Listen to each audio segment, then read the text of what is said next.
Hey guys, welcome to another video. So today, yes, I know we're back to the recording with my phone, but the thing is, I need to do a video and I can't really use it using other people's footage, so today we're going to be doing a Naruto Shippuden Clash of Ninja Revolution 3 Ryo guide, which means basically like what you can buy in this game, how to unlock everything and stuff like that. So, before I get started with this video, there are a few things that I would like to say.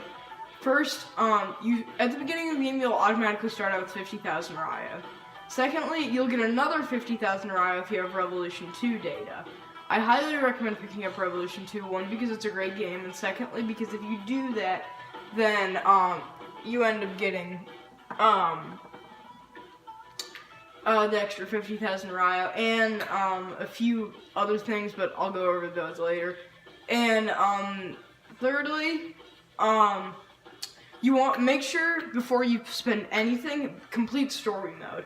I know it is really hard, but also don't adjust any of the settings. It needs to be at difficulty 2, and I think it needs to be at attack power 2, at least. So make sure that that's set the way it is. Also, I won't be taking advantage of iMovie for this video because I really don't need to, and that just takes longer, though I still probably will be making a custom thumbnail for this video. So, yeah. Let's get started with the guide. So,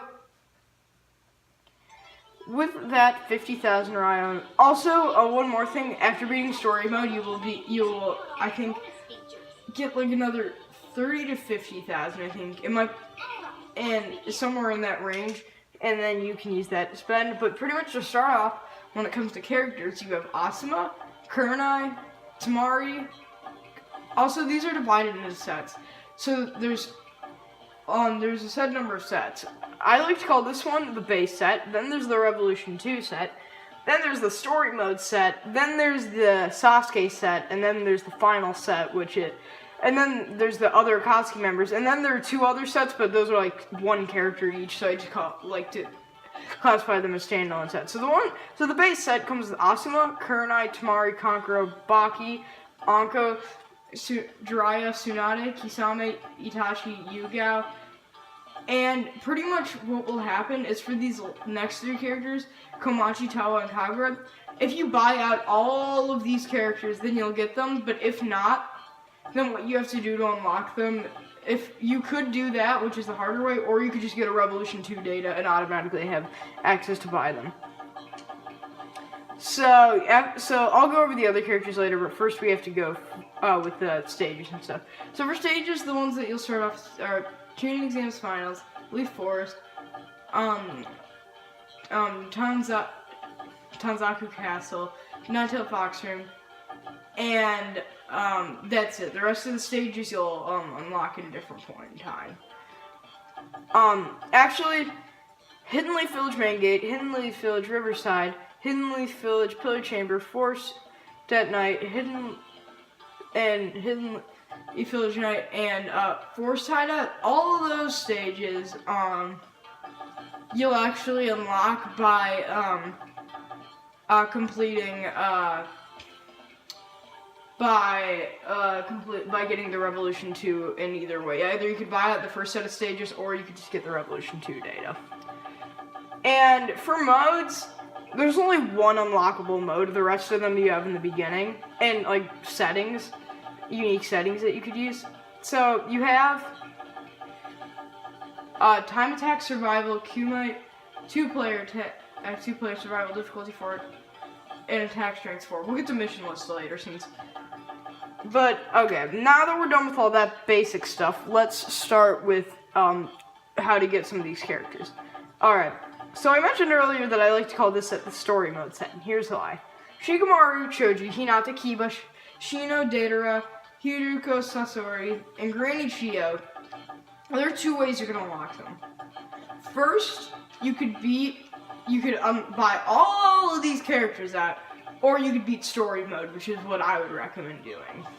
Story mode in this game is very hard, but I imagine you'll be able to get through it eventually somehow. Right. Okay. Now, granted, there is the Sasuke set before this, but what I like to do is when I get all my Ryo, I like to buy out all the Akatsuki members' mission list and all the stages, if I have enough. And then basically what I'll do is, excuse me, sorry about that. You'll get Kakuzu and you'll get Hidan by completing 30% or more of each character's missions. The percentage is based on what your ranking is, how Hokage is the best and Apprentice is the worst. You could probably go find another guide of that, I don't know the exact numbers. But, Kakuzu and Hidan are unlocked by that, or you could buy out every other character besides the final two, which we'll get to later. Besides, Kakuzu and Hidan, and you'd be fine. And you'd be able to, get them. We'll go over these last two later. The Sasuke set is just by buying pretty much the story mode set and I think every other character before that. The Sasuke set actually is important for one thing though. Same thing with the stages. One interesting thing though is that, Hidden Sand Village entrance, third training field, and Akatsuki hideout, I'm pretty sure, like, a little bit more expensive, but I don't really think they are. I just thought that. But for some reason, you can't get third training field until you buy all of those. So yeah, I actually think for this one you have to buy the stages. You can't just get them from story mode. Warehouse Road, all these random Hidden Leaf Field Chase, Warehouse Road, Shirato Street, and Intersection. These are all stage buying, and the last stage is also by buying. It's Silent Shrine. This is by far my favorite stage in the game. But that's how you get it. Alright, now for mission list. Now, this is the only thing, not counting the last two characters, because you need mission lists for both of those. This is the only thing that you would have to be required to beat story mode in order to get, because you can't do it by just buying everything out. But, now we get into the, last two characters. Bondo and Anbu Kakashi. Bondo, you have to buy everything from the shop, and then save up 70,000 Ryo, and then you buy them for 35,000 Ryo, which is kind of dumb. You can't unlock them until you save up 70,000. Now for the last one, and this is by far the hardest, Anbu Kakashi. You have to complete 20% of every character's missions, 40% of Kakashi's missions, and you have to get a Hokage ranking on his S rank mission. Though that also can count towards the 40% if you wanted to. Then you have to fight Anbu Kakashi. Then you have to, and then after you beat that, you have to save up 100,000 Ryo, which you already should have 35,000 of it from the Bondo purchase. There are some expensive characters, but most of them are in a relatively cheap range. I think there are only really 5 expensive characters in the game, I'd say. Sasuke is pretty expensive, Kakuzu is pretty expensive, Hidan's pretty expensive, Bondo's pretty expensive, and of course Anbu Kakashi is really up there. Sasuke, if you're wondering though, Sasuke is the second most expensive, he's 45,000. But, now to go for this quick little strategy I like to do for grinding out Ryo. Because I'm sure a lot of people, if this video gets popular, which I highly doubt it will, then people are going to be asking me how to get Ryo fast. I really hope I can do this successfully, because if not, then it's going to be embarrassing on camera. Also, a cool thing, if you can get all the characters, you get this little green barrier around it. That's not there if you don't have all the characters. So pretty much what you want to do is you want to select Orochimaru, and then you want to go to his combo challenge. Now if I do this correctly, then it's not that bad.